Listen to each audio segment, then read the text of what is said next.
Sveicināti, skolotāji! Šajā video es pastāstīšu par to, kā izmantojamas darba lapas un kā notiek to pārvaldīšana. Skolotājs darba lapas var izdrukāt tieši tik, cik attiecīgajā stundā nepieciešams, vai arī uzdot pildīšanai digitāli un apskatīt skolēnu veikumu turpat somā. Lai izdrukātu nepieciešamo darba lapu, ejiet uz darba lapu sadaļu un izvēlieties konkrēto darba lapu. Sagaidiet, kad darba lapa tiks ielādēta, un spiediet uz printera ikonas loga augšējā labajā stūrī. Šeit, izmantojot plusa un mīnusa ikonas, jūs darba lapu varat arī palielināt un samazināt, tik daudz, cik jums nepieciešams ērtākai lietošanai.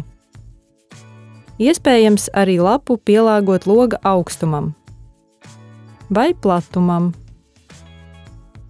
Varat izvēlēties skatīt darba lapas kā atvērumu, kā arī atvērt darba lapu pilnekrāna skatā. Lai nokļūtu atpakaļ, spiediet Escape taustiņu uz klaviatūras.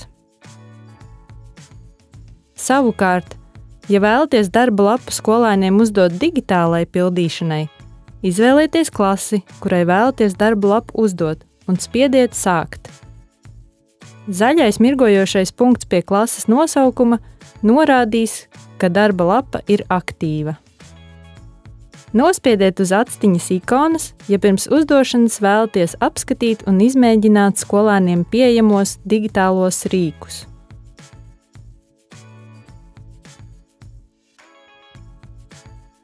Kad nepieciešamie rīki ir izmēģināti, nospiediet krustiņu loga augšējā labajā stūrī, lai aizvērtu priekšskatījumu. Spiediet pogu rezultāti, lai varētu sekot līdzi skolēnu sniegumam darba lapu izpildes laikā. Šeit redzēsiet tās darba lapas, ko skolēni jau ir izpildījuši un iesnieguši skolotājiem.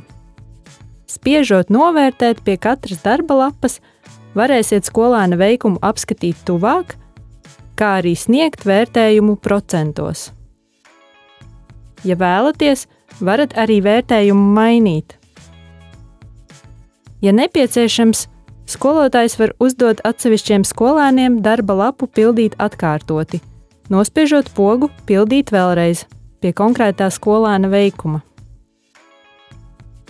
Skolotājs var darba lapu uzdot pildīt vēlreiz arī visai klasei, nospiežot uz attiecīgās pogas darba lapas rezultātu sadaļas augšējā labajā stūrī. Atcerieties, ka uzdodot pildīt vēlreiz gan atsevišķiem skolēniem, gan visai klasei, skolēnu iepriekšējās atbildes tiks dzēstas, un viņi varēs darba lapu pildīt no jauna. Lai pārtrauktu darba lapas pildīšanu, atvērtā darba lapā spiediet pogu Beigt un apstipriniet darbību. Kad skolotājs ir noslēdzis darba lapu, skolēnu veikumu var apskatīt platformas sadaļā Mani žurnāli, izvēloties attiecīgo klasi un darba lapu. Ja vēlaties, lai skolēniem ieraksts par veicamo darba lapu parādītos e-klases dienas grāmatās, spiediet uz pogas Uzdot e-klasē. Aizpildiet visus nepieciešamos laukus un atcerieties, ka datuma norādīšana ir obligāta. Ja vēlaties uzdot darba lapu digitālai pildīšanai, ielieciet ķeksīti pie Uzdot pildīt darba lapu digitāli. Digitāli pildāmā darba lapa attiecīgajam žurnālam tiks uzsākta automātiski. Ja ķeksītis netiks ielikts, skolēniem būs iespēja darba lapu atvērt, apskatīt un izprintēt, bet nebūs pieejami digitālie rīki, kā arī jums nebūs iespējams sekot līdzi skolēnu veikumam somā. Aktīvo darba lapu pārvaldīšanu var ērti veikt arī sadaļā Aktīvās darba lapas, izvēloties Pārskats. Šeit parādīsies visas aktīvās darba lapas un redzēsiet, cik skolēni ir darba lapu iesākuši pildīt vai jau pabeiguši un iesnieguši skolotājam. Varēsiet apskatīt darba lapas rezultātus un novērtēt skolēnu veikumu, vai nosūtīt skolēniem darba lapas atkārtotai pildīšanai. Kā arī darba lapu noslēgt, apstiprinot darbību. Ceram, ka jums veiksies darba lapu pārvaldīšanā, kā arī, ja jums ir kādi jautājumi vai ieteikumi uzlabojumiem, lūdzu sazinieties ar Somas atbalsta komandu.